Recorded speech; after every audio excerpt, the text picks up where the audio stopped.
எனக்கு அருமையானவர்களே, ஆண்டவராய் இயேசு கிறிஸ்துவின் இனிய நாமத்தில் உங்கள் ஒவ்வொருவருக்கும் என்னுடைய அன்பின் வாழ்த்துக்களை தெரிவிப்பதில் மகிழ்ச்சி அடைகிறேன். தேவன் நல்லவராய் இருக்கிறார். இன்றைக்கும் தேவனுடைய கரம் உங்கள் மேலே நன்மையாயிருந்து உங்களை தேவன் தாமே ஆசீர்வதிப்பாராக.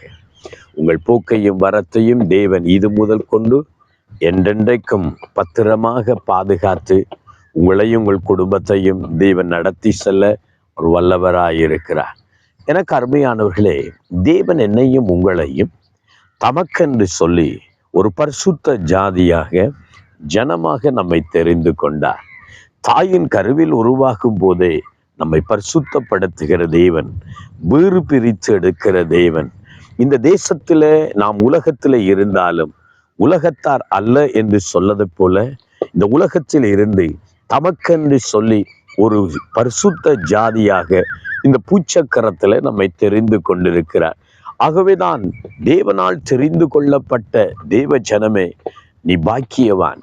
கர்த்தரை தெய்வமாய் கொண்ட ஜாதியும் அவர் தமக்கு சுதந்திரமாய் கொண்ட ஜனமும் பாக்கியம் உள்ளது என்பதை போல தமக்கென்று உன்னை வேறு பிரித்து தூக்கி எடுத்தாரே, அந்த தேவனுக்கு நீங்கள் ஸ்தோத்திரம் பண்ணி தேவனுக்கு பிரியமான பரிசுத்த ஜாதியாக வாழ வேண்டும்.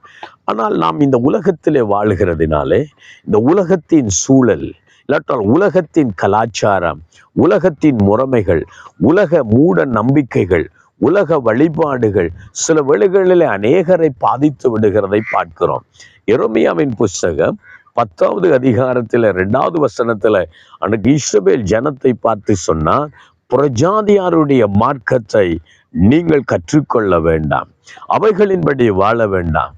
உங்களை சுற்றிலும் இருக்கிற ஜாதி ஜனங்கள் இருக்கிறார்கள், அவர்களை பார்த்து நீங்கள் அவைகளின் செய்கைகளின்படி செய்யாமல், அவைகளின்படி நீங்கள் வழிபடாமல், நான் உங்களுக்கு காண்பிக்கிற ஒரு முறைமையுண்டு, நான் உங்களுக்கு காண்பிக்கிற ஒரு வழியுண்டு, அந்த வழிகளிலே நீங்கள் என்னை நடவுங்கள் என்று சொன்னார். அதனாலதான் ஆண்டவர் இஸ்ரவேல் ஜனத்தை வனாந்திரத்தில் 40 வருஷம் வழி நடத்தும் போது அவர்களுக்கு தம்முடைய பிரமாணங்களை கற்றுக் கொடுத்தார்.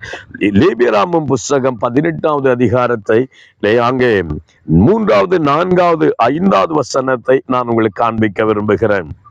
நீங்கள் குடியிருந்த எகிப்து தேசத்தாருடைய செய்கைகளின்படி செய்யாமலும், நான் உங்களை அழைத்து போகிற கானான் தேசத்தாருடைய செய்கைகளின்படி செய்யாமலும், அவருடைய முறைமைகளின்படி நடவாமலும், என்னுடைய நியாயங்களின்படி செய்து என்னுடைய கட்டளைகளை கை கொண்டு நடவுங்கள். நான் உங்கள் தேவனாகிய கர்த்தர் ஆகியால் என் கட்டளைகளையும் என் நியாயங்களையும் கை கொள்ள கடவீர்கள். அவைகளின்படி செய்கிறன் எவனும் அவைகளால் பிழைப்பான் என்று கர்த்தர் சொன்னார். நீங்கள் எகிப்திலிருந்து வழி நடத்தப்பட்டு வரும்போது எகிப்தில் நீங்க கண்ட முறைமை உண்டு, அங்க இருக்கிற தெய்வ வழிபாடுகள் உண்டு, அங்க இருக்கிறதான கலாச்சாரம் உண்டு, அங்க இருக்கிற நாகரிகங்கள் உண்டு. நீங்கள் அவைகளின்படி நடந்து விட வேண்டாம். உங்களை கானான் தேசத்துக்குள்ள கொண்டு போகும்போது அங்கு ஒரு வேறு மத வழிபாடுகள், அங்கு ஒரு வேறு கலாச்சார நிலைமைகள், ஆகவே அந்த முறைமையின்படி நீங்கள் வாழ்ந்து விடக்கூடாது. நான் உங்களுக்கு காண்பிக்கிற என்னுடைய கட்டளை கற்பனைகளின்படி நீங்கள் நடந்து கொள்ளுங்கள். ஆகவே தான் அன்றைக்கு உபாகமம் புஸ்தகம் 18வது அதிகாரத்தில் தேவன் அவர்களை பார்த்து சொன்னார், உன் மகனையாவது மகளையாவது உன் பிள்ளைகள் உன் பேர பிள்ளைகளை கூட நீ எப்படி நடத்த வேண்டும் என்று கர்த்தர் சொல்லுகிறார். ஆகவே இன்றைக்கு தேசத்தில் சுற்றிலும் இருக்கிறதான புறஜாதி மார்க்கத்தின்படி நம்ம நடந்து கொள்ளக்கூடாது.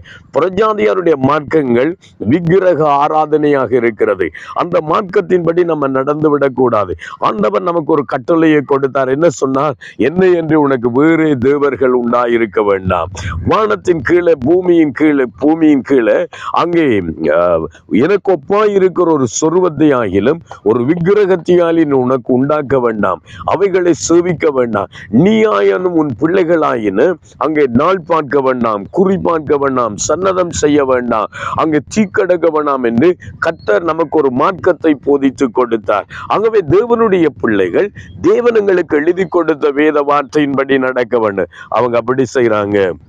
இவங்க இப்படி சொல்றாங்க, அங்க அப்படி நடக்குது, இங்க இப்படி நடக்குது என்று சொல்லி நாங்களும் உங்கள் பிள்ளைகளும் வழி தப்பி விடக்கூடாது.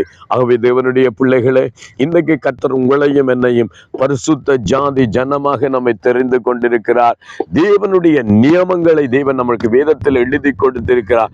இவைகளின்படி வாழ்ந்தால் நாம் இவைகளால் பிழைப்போம் என்று வேத வசனம் நமக்கு சொல்லுகிறது. ஆகவே இன்னைக்கு யாருடைய வழிகளில் நடக்கிறீர்கள், எந்த முறைமையில நடக்கிறீர்கள், வேதத்தின்படி நடந்தால் தேவன் தாமே உங்களை மென்மேலும் ஆசீர்வதித்து நடத்துவார். கண்களை மூடுவோமா, ஜெபம் பண்ணுவோமா? எங்களை நேசிக்கிற எங்கள் அருமை தகப்பனே, இந்த உலகத்தில் எங்களை உமக்கென்று ஒரு பரிசுத்த ஜாதியாக ஜனமாக எங்களை தெரிந்து கொண்டதற்காய் நன்றி. நாங்கள் உமக்கென்று வேறு பிரிக்கப்பட்ட ஜாதியாக ஜனங்களாக இந்த தேசத்திலே பிரித்தெடுக்கப்பட்டுள்ளாய் பரிசுத்த ஜனமாக மாற்றுவீரார். தேவன் ஆசீர்வதியும் ஆசீர்வதியும் ஆசீர்வதியும் இயேசுவின் நாமத்தினாலே உம்முடைய பிள்ளைகள் இந்த வார்த்தையின்படி வாழ நடக்க உதவி செய்ய வேண்டும் என்று ஜெபிக்கிறேன் நல்ல பிதாவே. ஆமேன் ஆமேன் ஆமேன். எனக்கு அருமையானவர்களே, கர்த்தர் இந்த நாளிலும் உங்களோடு உங்களை ஆசீர்வதிப்பார். ஆமேன்.